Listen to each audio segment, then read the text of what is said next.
काही वेळापूर्वी पुण्यातील हडपसर या ठिकाणी एकनाथ खडसे यांची पत्रकार परिषद झाली आणि या पत्रकार परिषदेमध्ये काही पोलीस आले होते असा व्हिडिओच आमदार एकनाथ खडसे यांनी दाखवलेला आहे. आणि आपण थेट त्यांच्यासोबत बातचीत करूयात. साहेब, काय सांगाल, तुमची पत्रकार परिषद सुरू असताना या ठिकाणी पोलीस आले आणि व्हिडिओ रेकॉर्डिंग केले असा आपला दावा आहे, काय नेमकं घडलं? माझी पत्रकार परिषद सुरू असताना 3-4 पोलीस पत्रकारांसमवेत बसले. एक पोलीस माझ्या बेडरूमच्या जवळच बसला आणि त्याने या ठिकाणी आमची पत्रकार परिषद पूर्णपणे त्याने रेकॉर्ड केलं तर लक्षात आलं.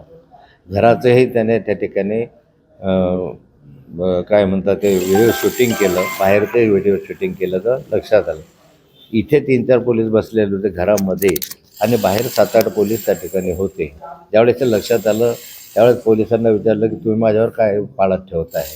त्यांनीच सांगितलं की एक जगदाळे नावाचे पी आहे, त्यांनी तुमच्याकडे पाठवलं आहे की यांच्याकडे लक्ष ठेवा. आता माझ्यावर काय लक्ष ठेवायचं? मी गुन्हेगार आहे, हे मी बदमाशी केली आहे, मी माझ्या घरामध्ये बसलेलो आहे, घरामध्ये येणं तर यांना कोणी अधिकार दिला? एकंदरीत पाहिलं तर पोलीस प्रशासन या प्रशासनाचा राज्य सरकारकडून पोलिसांकडून दुरुपयोग होत आहे. या संदर्भात कुणाच्याही प्रायव्हेट घरामध्ये येणं आणि त्या ठिकाणी शूटिंग करणं हे बेकायदेशीर आहे. या घटनेची चौकशी झाली पाहिजे.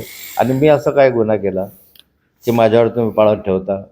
कारण मला नक्कीच असं माहिती होतं की माझ्या जावयावरही पाळत ठेवली. हे मी मागाशी सांगितलं, कालही सांगितलं, आजही सांगितलं. आता याला पुष्टी मिळाली की माझ्या जावयावरही पाळत ठेवली. सर, नेमके पोलीस कोण होते? काय व्हिडिओ आपण दाखवत आहात? पोलिसांच्या संदर्भामध्ये हे 8-10 पोलीस या ठिकाणी होते. त्यांचं व्हिडिओ शूटिंग सगळं केलेलं आहे आणि या माध्यमातून दिसत आहे की पोलीस कशासाठी उभे आहे, काय केलं. घरात येण्याचा काय संबंध आहे तो? आणि कशासाठी पाळत ठेवताय ते माझ्याकडे? आता काय मागणी करताय तुम्ही या सगळ्या घटनेनंतर?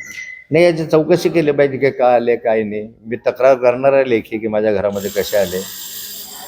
आपण पाहिले की एकनाथ खडसे यांच्या घरामध्ये जे पोलीस आले होते त्यांच्या विरोधात आता आमदार एकनाथ खडसे हे लेखी तक्रार करणार असल्याचं सांगितलं आहे. लोकेशनसाठी मी चंद्रशेखर भांगे, हडपसर, पुणे. लोकशाही मराठी ऐका, पहा, जागरूक रहा.